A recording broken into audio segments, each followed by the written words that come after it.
100 তালাক দিছে। কয় তালাক? এরকম ডাকাত বাংলাদেশও আছে না নাই? 100 তালাক দিছে। এখন ওয়াইফ যে ওমরে ফারুককে বিচার দিছে, ওমরে ফারুক বললো তোমার হাজবেন্ডকে ডেকে আনো। ডেকে আনা হলো, কিরে কয় তালাক দিছস? কয় 100 তালাক। দিবি 3 তালাক, 100 তালাক দিছস কেন? কয় মেজাজ গরম আছিল।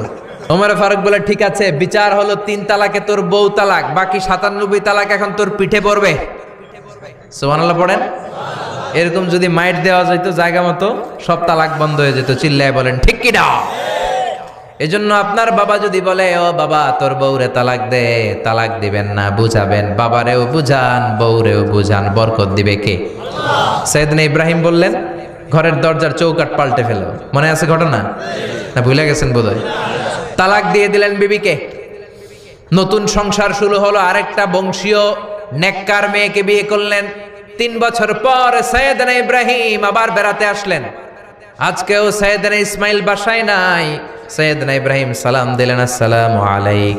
এবার জাদুমাখা কণ্ঠে, কুকিল কণ্ঠে, মোলায়েম কণ্ঠের একটা মেয়ে ঘরের ভেতর থেকে বলে ওয়ালাইকুমুস সালাম। ওয়ালাইকুমুস সালাম। সাইয়েদনা ইব্রাহিম বললেন কাইফা হালুকিয়া উম্মি মা, কেমন আছো বলো বলো। মেয়েটা বলে আলহামদুলিল্লাহি আলা কুল্লি হাল, সব অবস্থায় আলহামদুলিল্লাহ। সুবহানাল্লাহ পড়েন। সংসার কেমন চলে? কয় খুব ভালো। খাওয়া দাওয়ার অবস্থা কি? কয় আরো ভালো। এবার মেয়েটা বলে কে আপনি? এই মরুভূমির মাঝখানে রৌদ্রের মধ্যে দাঁড়িয়ে দাঁড়িয়ে কথা বলেন, কেউ তো কোনোদিন আমাদের খোঁজ নিতে আসে না। কে আপনি? ঘরে আসেন। সাইয়েদনা ইব্রাহিম বলে না, আমার পরিচয় দিব না, ঘরেও আসবো না। মেয়েটা বলে আপনি যদি ঘরে না আসেন আমি কিন্তু রাগ করব। সুবহানাল্লাহ কোন।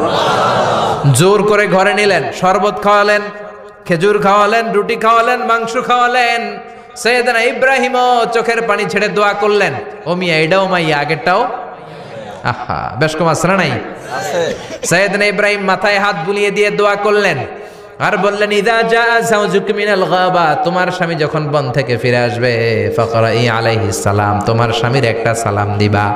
ওয়া মুরিহি আন ইউসবিতা আতাবাতা বাবিহি, আর বলবা ঘরের দরজার নতুন চৌকাঠ যেন জীবনেও না পাল্টায়। চলে গেলেন। ইসমাইল আসলেন। বেবি বলল নুরানি চেহারার এক আল্লাহর ওলির মতো মুরব্বী লোক আসছিল। মুরব্বী আসছে শুনে ইসমাইল তো ভয় পেয়ে গেলেন। কিরে, আগে তো একটা ঘটনা ঘটছে, ঠিক কিনা? কেমন আচরণ করেছিস বল। বিবি বলে আপনি ভয় পাবেন না, আমি খুব ভালো আচরণ করেছি, আপ্যায়ন করেছি। তিনিও খুশি হয়ে আমার মাথায় হাত বুলিয়ে দোয়া করে দিয়েছেন আর বলেছেন ঘরের দরজার নতুন চৌকাঠ যেন জীবনেও আপনি না পাল্টান। সুবহানাল্লাহ। সাইয়েদনা ইসমাইল বিবিকে জড়িয়ে ধরলেন। বিবিকে জড়িয়ে ধরে বললেন ও বিবি, তুই তো পরীক্ষায় গোল্ডেন